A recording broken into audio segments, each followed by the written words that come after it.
All right, let's go into the team of the season, Jay. It's a category where there's more than one spot, so I think there'll be less contention in terms of who deserves to go there. But we'll see when we have the discussion. So, Jay, having seen the entire campaign, we've spoken about the highs and lows of Mo Salah, Kevin De Bruyne, and all of them. What does your team of the season look like? Who do you have from the goalposts all the way to the forwards? So I'll start with the goalkeeper and the defenders. All right. Special shout-outs to Jose Sa of Wolves because he's faced a lot of shots. He's been a great shot stopper. He's just been good in between the posts for Wolves this season. But my selection is Alisson Becker of Liverpool. Yeah. And particularly, I thought last season and a little bit to begin this season, he was a little bit calamitous James. And I suppose with the playing out from the back, these things happen. And we hear this in commentary like a lot. They ask each other these questions like, should he just expect more goalkeeping gaffes because of the fact that they are asked to play out from the back. So there's been some of that from Alisson. But for me, he's entered that realm where Peter Schmeichel was, as well as Manuel Neuer. When you are through one-on-one, there is a presence where you are thinking twice, thrice, four times in terms of where do I go to try and get around this guy? And in those situations, he started to look like, to me, this season, the favorite. And he's got this presence that he's developed, particularly this season, as I'm saying. And that Liverpool back four is great, but they do expose him sometimes because you play a ball over the top and you are through if they don't turn and run in time. So I've got Alisson Becker in post, and then my back four is Trent. We've already spoken about Trent. Okay. I've got Joe Matip. I think Joe Matip has been my best centre-back of all of them this season, even better than Van Dijk. Also most underrated, probably.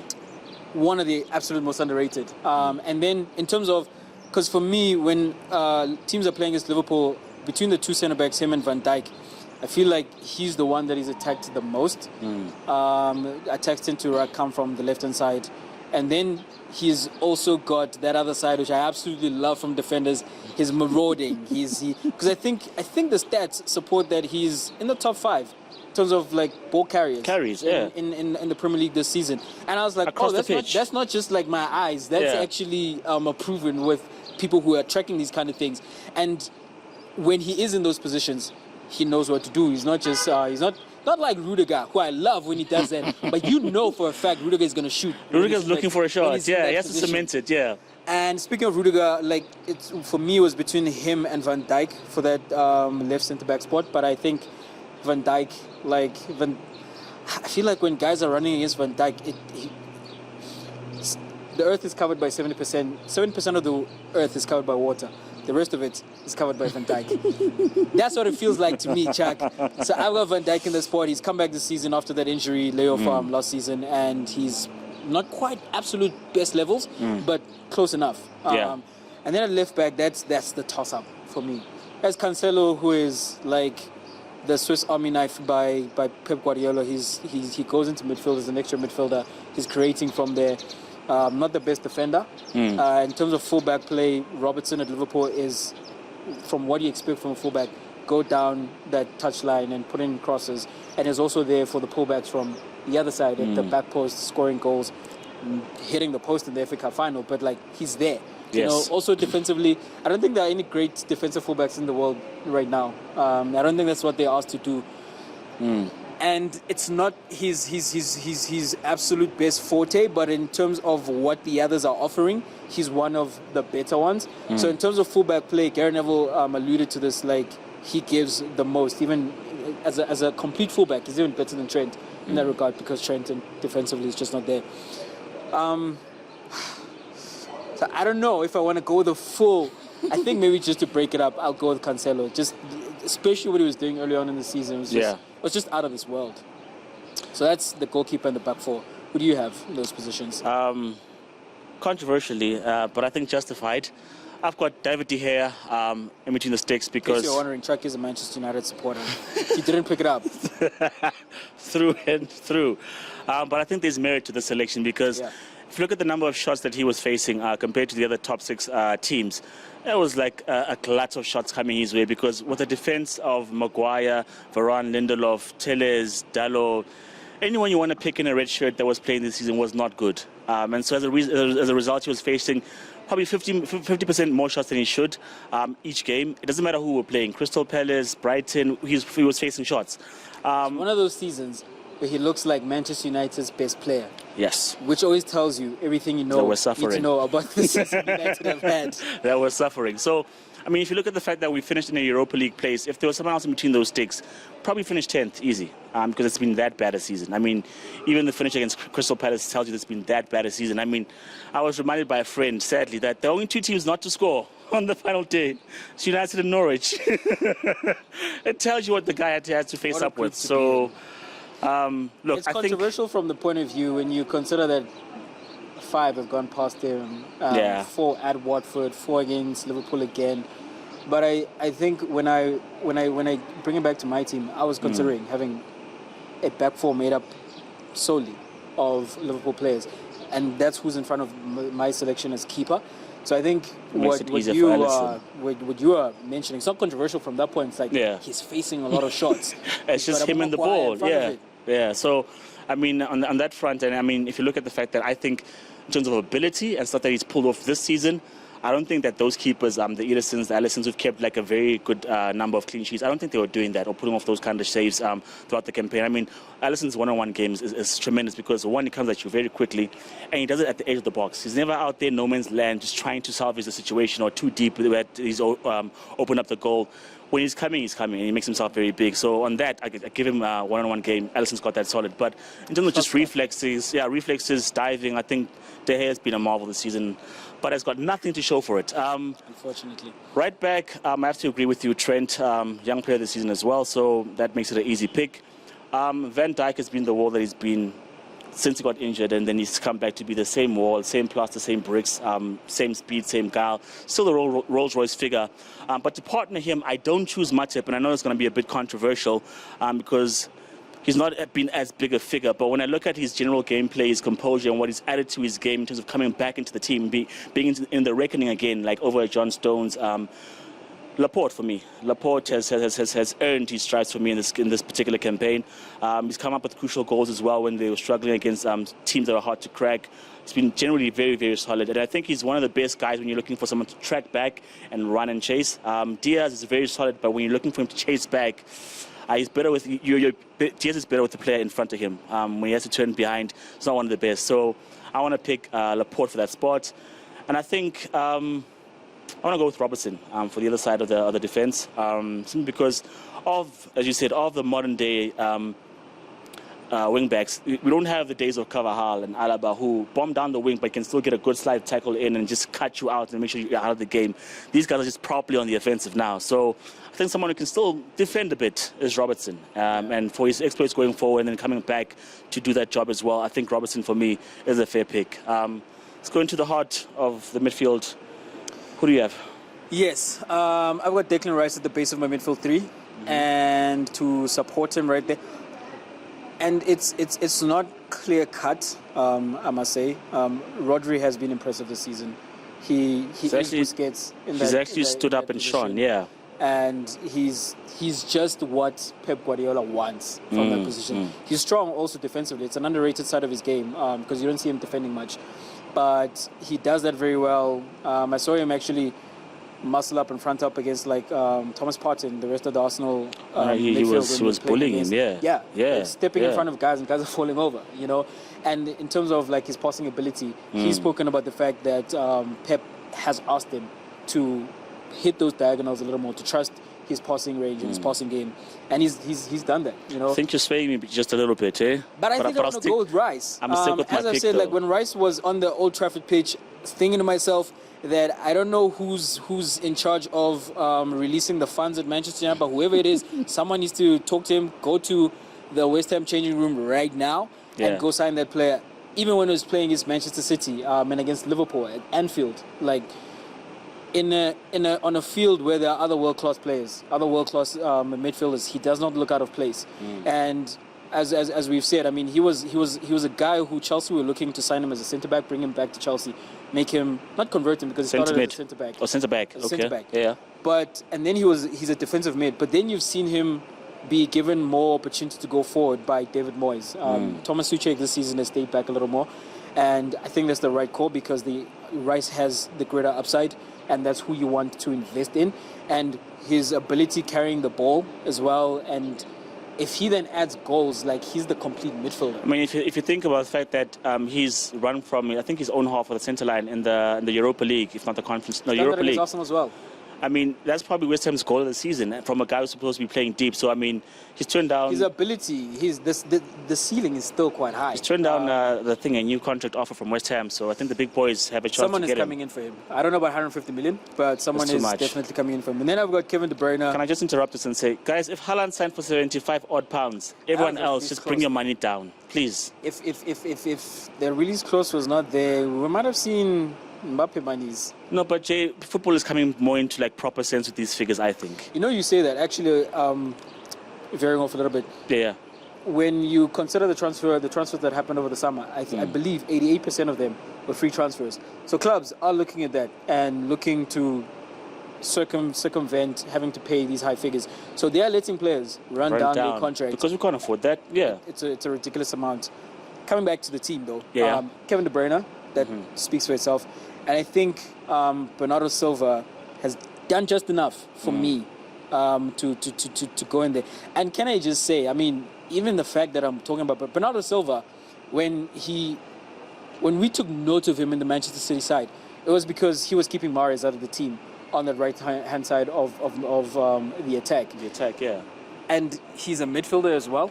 He's able to dictate play from the middle. He's chasing back. He's energetic in the middle of the park. I'm just like, man, these are the players that Pep Guardiola, rightfully so, is accused of getting everybody he wants to sign. But he has an eye for talent. And those guys are multi-talented, you know? Like, the fact that he can then sit in that midfield and keep a Gundogan out of the team and contribute what he's contributing. That's my midfield three. Look, I think if Modric was younger, Pep would have snapped him up quite quickly. But I think in terms of overall gameplay, in terms of being able to be a beast going forward and just being an energizer bunny in terms of tracking back, putting in tackles, Bernardo Silva is probably the best thing you can get after Modric. He's amazing. That's why he's in my team as well. I've also got Kevin De Bruyne. But in terms of the central midfielder who is the anchor, I mean, you're swaying me with your Rodri explanation and reasons why he could have been in the team. Because, I mean, look, most cases the good central midfielders or all the deep anchors, they play an anonymous role. They're not really there in the limelight. But Rodri has stepped up with goals, stepped up with key passes in key areas. I think if Rodri was not fit, probably Liverpool come and take the thing in the league. He's come through. Yeah, he's come through. We say, like, the depth of City is amazing and they can interchange people. Yes, they've still got Fernandinho, but his legs are not quite there anymore. So if Rodri is not there, who does a Rodri role?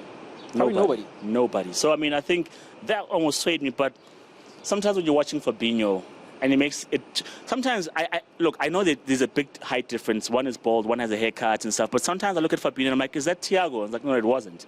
Because sometimes he just looks that good when he's going on the offensive. But generally, on the defensive play as well, there was a play where, I think it was against Chelsea, where he went into one tackle, went to another tackle consecutively, won the ball, and delivered a pass. And I'm like, that's what you want sometimes. That's what you want in a player sometimes. That never say die attitude and then a piece of quality afterwards. So I want to go with Fabinho because, I mean... I'll tell you why, right? I didn't go with Fabinho. Also had a great season and is also marvelous in their position. This season more than any others, I've seen guys run past him, and when they've done that, pace is not his forte. And when they've done that, right, he is a master in the dark arts. And I get it, you know, and you want that from him. But I was like, I don't know, that rubbed me up the wrong way. It's like, nah, man, like that disqualifies you from, because for me, it's the reason that guy has gotten a jump on you is because your positioning was not quite what it was supposed to be, you know. And I mean, I'm nitpicking, and we will be nitpicking to get like the best 11. It's not to say, oh no, he was terrible, but that's the only thing. Like, he is a master of the dark arts. But on our bench, you've got Rodri. Do we agree on that? Yes. Okay. Yes, definitely. And then offensively, it might be easy or it might be controversial. Who do you have? I've got Salah. I agree. So it's the guy coming through the middle. That is 3 letters, right? It's Harry Kane. What? It's Ronaldo. There we go. No, it's Harry Kane. Sorry. I know. It is Harry Kane. Harry Kane finishes with 17 goals, which is Okay, not the Golden Boot. Six goals off the Golden Boot. That's because at the start of the season he was sulking. We know he wanted his move to Manchester City. Should that not be a factor against the player of the season? He was sulking. His reason for not performing is that he was sulking. Yes, he was sulking, Chuck. But when he got over his sulk and he decided to play, Harry Kane is the best false nine in the world. When shout out to false nine Mourinho, striker. who Whenever did that, and shout out also to the guy behind the camera because he loved hearing that Mourinho is the one who's most responsible for Harry Kane being the player that he is right now. But Conte comes in and he doubles down and keeps him as the guy who is getting into those creative pockets and releasing Son. Son has as many goals as he has. I don't think Son has as many goals playing for someone else. And I don't want to take away from Son because far too much of that has happened over his career. He has been absolutely brilliant this season, sharing the Golden Boot award with Mo Salah, which is why he's in my front three. But it's not just the goals with Harry Kane. It's how everything goes through him for Son to be able to do what he does, for them to have the balance that they have in that front three. With Cristiano Ronaldo, one of the more interesting stats for me is the fact that in the Premier League, at least, Manchester United have not won a single game when he's not played. But he's scored the goals. But I've not felt he's consistently, and I'm not looking for Ronaldo to be Ballon d'Or level Ronaldo. Don't get me wrong, to be prime Ronaldo. I know what he is right now. But in terms of involvement with build-up and with the rest of the team, and I've wondered as well, in the camp, wondering, like, has he been a hindrance to some of how the rest of the team wants to play? That is a lie. He's not been a hindrance. I think I'm on your side that he hasn't been, but I've wondered that. You know, I've not thought such things about Kane. I've instead thought, like, if Harry Kane decides, Spurs go as far as Kane goes. So it's Harry Kane for me in that front three. I have to give it to CR7 because... Of course, reminder, Chuck is a Manchester United fan. At the back and at the front. But look, if you look at the fact that what you want from a striker is goals, and Ronaldo has outscored Harry Kane. By what? I mean, like 2 goals. Yeah, playing for Man United. For who's supplying him besides Bruno, who's been off card this season? Our Elanga, our Sancho. Like, he has to be like... When guys, you know the whole meme that was there when he was rumored to be at City, that Kevin De Bruyne is going to be like, screw it, he's somewhere up there. He's just going to pass the... Yeah. He hasn't had to... He couldn't be there because he's playing with the team that he's playing with. So he had to be exactly in the precise moments all the time. Look, we can take away the fact that he hasn't been... you can give to Kane that he's more involved in the gameplay. His creative side is levels at this point ahead in terms of he's there for the build-up, not just for the final part of the final shot, but he's there for the build-up as well. From the center line, it's Harry Kane. I mean, probably I comfortably say 60% of goals that were scored by Tottenham when Kane was playing, he's been involved in the build-up, right? His assist for Son at the Etihad when he picks it up on his own half, and he also knows that Son is somewhere up there. But to in swiftly to turn and to give that pass, it's more of a more precise Bruno, because Bruno's like, I know you're making a run, so I'll find you. But Kane puts it to feet, right? Yeah. But you have to say that if you're a striker and I've got a team with already Kevin De Bruyne, Bernardo Silva providing, and Trent, I need someone to hit the back of the net. And of all the strikers, for balance, you make a good point. Of all the strikers, he's got the most goals of all the strikers in the league so far. Because other than that, you're adding a Son who's a white man, Salah who's a white man. But of the traditional strikers, Ronaldo is the one to hit the back of the net. You make a point for balance. So for me, but there's no separating Son and Kane. But in terms of that team, Son doesn't score as many goals without Kane. If he's playing with Ronaldo as so there's a dependency. Oh yeah, that should be an issue though. Which for me, no. This is a shining light. It's a good thing, I guess, if they're together. Yeah. For Kane, it's a shining light. I don't want to say Kane doesn't need Son, but I think I've said this. Like, if you put Kane at Bayern Munich, he's the one having the shouts about should he be the one who's winning the Ballon d'Or. You know, I really rate Kane that highly. Yeah. And as I'm saying, yes, he had a slow start to the season of his own doing. Yeah. But ultimately, what he then has Ronaldo's done got hat tricks, bro. Come on. He does, Chuck. That's again. It's not to say that Ronaldo has. And when they were face to face, mano a mano, like. No, come on, man. Not boxing, you're not necessarily going mano. Yes, but to settle my point, the other side of the field. Settle my point from what you want from a striker of the traditional number 9 positions. He's scored the most goals in the league, and with a team that's been way below par in terms of what he has behind him. So for that alone, for me, I give that to Ronaldo. Well, we'll disagree on that one. Any special mentions of guys who've missed out? My special mention has to be. I don't know. I think he might not be at the level of team of the season, but it's just recognizing the talent. Conor Gallagher was special for me this season. When that Crystal Palace team was pairing, he was at the heart of it. I mean, you've got a Wilfried Zaha, you've got an Eze, you've got Eduardo, who was their newly acquired striker, but everything good went through Gallagher. And I watched when they were playing against Man United in the first league, not this latter game, and they were under the cosh. But I saw him do so much defensive work that there's two sides to your game, and both are excellent. So I'm looking for Chelsea to bring that player back into the fold and make him out for the title. So I think for me, honourable mention, Conor Gallagher. So for me, Reece James, obviously, he's been in the arguments like him or Trent, and injuries is what probably hasn't pushed him to the front of this conversation. Yeah. And then Cucurella on the other side of like fullback in that. So much potential with that one as well. Man, he's done wonderfully for Brighton this season. And then top of that list in terms of guys who've just missed out, Jared Bowen. Like Jared Bowen this season has just been phenomenal. I think I've been like the England selectors, where it's like, guys, this guy is just too good. Put him in the damn team. I mean, without Bowen, like, they don't really have an outlet, because Mikel Antonio tries, but when along with Rice, I'm looking at him. It's like he has to be playing for a top 6, Big 6 Champions League chasing side, right? Because he's that good. Yeah. He really, and this season he's been that good. Antonio started off like a house on fire, and then he also then petered out to show us that he's not naturally a striker. But then Bowen has kept his form largely for the majority of the season, and he's, for me, clearly not clearly, I was going to say player of the season, but him and Rice. Yeah. Him and Rice need to take a step up. So it's that coach. Who's coaching your team? For me, it's Klopp. I think it's Pep. Pep just makes... It's just in the league. Are we considering just in the league? Let's go broad. Make it interesting. For me, it's Klopp, man. They have gotten to every final and gotten to the last day of the league with a chance as well. So this particular season, especially coming back from what happened last season with the injuries, you're wondering, they've been injured, they're a year older. Most of those guys are wrong side of 30, but Sadio Mane converted him now into a striker as well.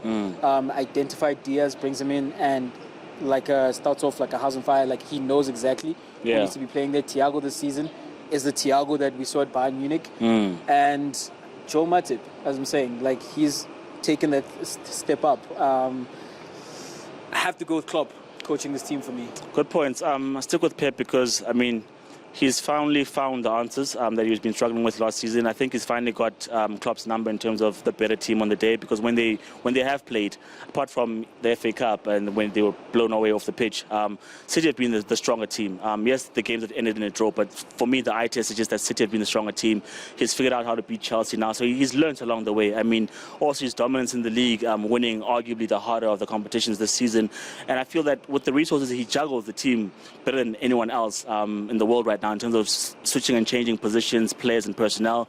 If Sterling's not doing a good job, Mahrez will come in. If not, Foden will come in. If not, Grealish. He's always chopping and changing. Though? Isn't that a luxury that he has? It might be a luxury, but I mean, you never get players who are burnt out because of overexertion. It might be good they're on form. Well. Yeah, so I think just based on that, I'm willing to give it to Klopp. Yes, you said Klopp. No. Slip of the tongue. Give it to Pep.